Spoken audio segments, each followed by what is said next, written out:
நாம் இப்போ எங்கே வந்திருக்கோம் பார்த்தீங்கன்னா விருப்பாக்ஷா சிவன் கோயில் தான் வந்திருக்கோங்க. அம்பியில் இருக்கக்கூட கோயில் இது. அம்பியில் பார்த்தீங்கன்னா நிறைய இடங்கள் இருக்குதுங்க நம்ம பார்க்குறதுக்கு.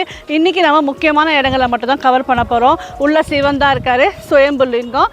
அப்புறம் வந்து அம்மா இருக்காங்க, அம்பா தேவின்னு ஒரு அம்மா இருக்காங்க, புவனேஸ்வரின்னு ஒரு அம்மா இருக்காங்க. அவங்களாம் பார்க்கலாம். உள்ள நிறைய அதிசயங்கள்லாம் இருக்குங்க, நம்ம வாங்க பார்க்கலாம். இந்த கோபுரத்தை தாண்டி உள்ளே வந்துட்டோங்களா. இப்போ நம்ம இந்த சிவன் கோயிலில் ஒரு வித்தியாசமான விஷயம் என்னென்னு கேட்டிங்கன்னா, எல்லா சிவன் கோயிலும் நந்தி இருக்கும் இல்லைங்களா. நந்தி சாதாரணமாக எப்பயும் எல்லா இடத்துல இருக்கிற மாதிரி இருக்கும். ஆனால் இந்த விருப்பாக்ஷா சிவன் கோயிலில் மட்டும் டிஃப்ரெண்ட்டாக இருக்குங்க. இங்கே பாருங்கள், பழமையான விக்கிரகம் இது.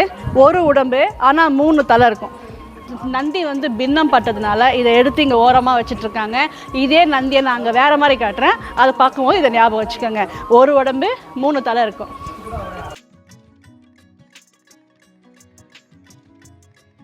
ராஜகோபுரத்தை தாண்டி அடுத்து வந்தோன்னா ஒரு சின்ன கோபுரம் இருக்குங்க. அதுக்கப்புறம் வந்தோம்னா நம்ம இங்கே சிவனை தரிசிக்க போகிறோம். அதுக்கு முன்னாடி பார்த்தீங்கன்னா இது பாருங்கள், தீபஸ்தம்பம் சொல்லுவாங்க. அதாவது விளக்கேற்றும். நம்ம மூகாம்பிகையில் பார்த்துருக்கோம், அப்புறம் வந்து இன்னொரு சிவன் கோயிலை கூட பார்த்துருக்கோங்க. அதுக்கும் நந்திக்கும் நடுவில் இங்கே ஒரு விஷயம் இருக்குது, வாங்க காட்டுறேன்.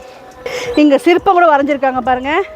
இது குட்டியாக இருக்குது பாருங்கள், ஒரு தாமரை மாதிரி இருக்குது. அதுக்குள்ளே ஒரு குட்டி லிங்கம் இருக்குது. இதை நம்ம இஷ்டலிங்கம்னு சொல்கிறோம். துங்கபத்ரா ரிவரில் நதியில் குளிச்சுட்டு இங்கே வந்து இவரை இப்படி வச்சு மனசார அவர்கிட்ட என்ன வேண்டுமோ அது நடக்கும்னு சொல்கிறாங்கங்க.